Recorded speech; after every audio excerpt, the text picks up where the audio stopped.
Assalamualaikum warahmatullahi wabarakatuh. Waalaikumsalam warahmatullahi wabarakatuh. Saya Arulin Widanmoko, lokal MPI 5 MPI A1.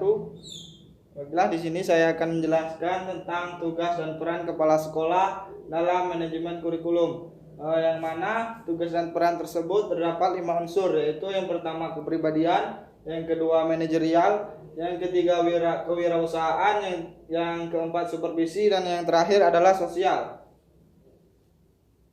Poin yang pertama adalah kepribadian, yang mana kepribadian tersebut terdapat berakhlak mulia, memiliki integritas kepribadian sebagai pemimpin, memiliki keinginan yang kuat dalam pengembangan diri sebagai kepala sekolah, bersikap terbuka dalam melaksanakan tugas, mengendalikan diri dalam menghadapi masalah, dan memiliki bakat dan minat jabatan sebagai pemimpin pendidikan.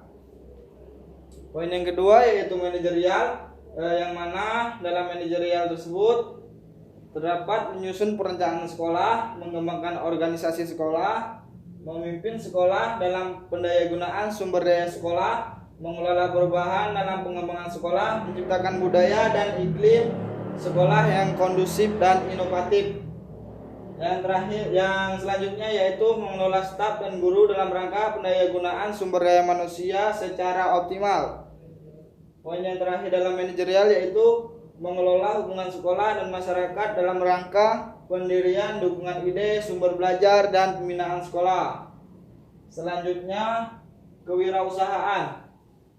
Di dalam kewirausahaan terdapat yaitu menciptakan inovasi yang berguna bagi pengembangan sekolah, bekerja keras untuk mencapai keberhasilan sekolah, memiliki motivasi yang kuat untuk sukses dalam melaksanakan tugas pokok dan fungsinya sebagai pemimpin. Selanjutnya yaitu pantang menyerah dan selalu mencari solusi terbaik dalam menghadapi kendala yang dihadapi sekolah.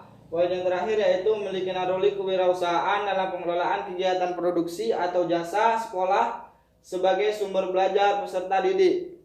Selanjutnya supervisi. Dalam supervisi terdapat yaitu merencanakan program supervisi akademik dalam rangka peningkatan profesionalisme guru. Selanjutnya melaksanakan supervisi akademik terhadap guru dan menggunakan pendekatan dan teknik supervisi yang tepat. Poin yang terakhir dalam supervisi adalah menindaklanjuti hasil supervisi akademik terhadap guru dalam rangka peningkatan profesionalisme guru. Selanjutnya poin yang terakhir yaitu sosial. Di dalam sosial terdapat bekerja sama dengan pihak lain untuk kepentingan sekolah.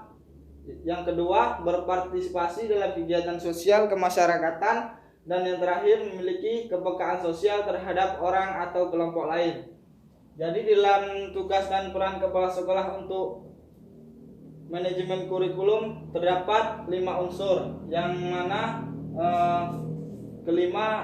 kelima unsur tersebut saling keterkaitan. Selanjutnya yaitu tugas dan peran kepala sekolah dalam manajemen kurikulum, yang mana tugas dan peran kepala sekolah yang harus dimiliki berkenaan dengan manajemen kurikulum yaitu berhubungan dengan kompetisi sekolah, dalam memahami sekolah sebagai sistem yang harus dipimpin dan dikelola dengan baik. Di antaranya adalah pengetahuan tentang manajemen itu sendiri. Tugas kepala sekolah dalam manajemen kurikulum adalah yang pertama, memfasilitasi sekolah, memberdayakan tenaga pendidikan dan kependidikan sekolah, memfasilitasi guru untuk mengembangkan standar kompetensi, memfasilitasi guru untuk menyusun RPP, memfasilitasi guru untuk memilih sumber dan bahan ajar. Dan selanjutnya memfasilitasi guru untuk memilih media alat pembelajaran, membimbing para guru dalam mengembangkan dan memperbaiki proses belajar mengajar. Yang terakhir yaitu mengarahkan tim pengembang kurikulum. Selanjutnya terdapat poin kinerja kepala sekolah, yang mana kinerja tugas dan peran kepala sekolah memiliki 5 dimensi kompetensi pada Peraturan Menteri Pendidikan Nasional Nomor 13 Tahun 2007 tentang standar kepala sekolah atau madrasah.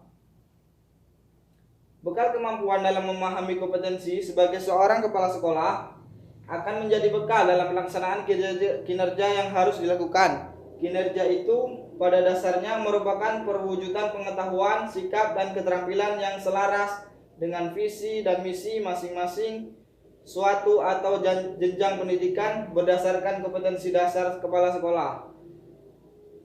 Kepala sekolah juga harus mampu memahami konsep penilaian atau evaluasi sebagai pengetahuan bahwa evaluasi adalah proses pengukuran yang dilakukan terhadap kecenderungan perubahan yang terjadi mengenai suatu perilaku atau sikap individu tertentu. Selanjutnya yaitu pendekatan kinerja kepala sekolah, yang mana dalam pendekatan kinerja kepala sekolah ini terdapat 4 unsur. Yang pertama yaitu pendekatan berdasarkan perencanaan program kerja kepala sekolah. Yang kedua, pendekatan berdasarkan proses kinerja kepala sekolah. Yang ketiga, pendekatan berdasarkan produk atau hasil dari kinerja kepala sekolah. Yang keempat atau yang terakhir adalah pendekatan dampak dari pemanfaatan produk kinerja kepala sekolah. Selanjutnya poin yang terakhir adalah rencana kinerja tindak lanjut atau RKTL kinerja kepala sekolah. Dalam rencana kegiatan tindak lanjut memiliki 2 dampak, yaitu terhadap sasaran yang dievaluasi dan perilaku yang melakukan evaluasi. Keduanya diharapkan memperoleh dampak positif dan aktivitas rencana kegiatan tindak lanjut. Baiklah, sekian penjelasan dari saya tentang materi, tugas, dan peran kepala sekolah dalam manajemen kurikulum. Semoga dapat kita pahami semua dan bermanfaat. Saya akhiri, wallahul muwaffiq ila aqwamit thoriq. Wassalamualaikum warahmatullahi wabarakatuh.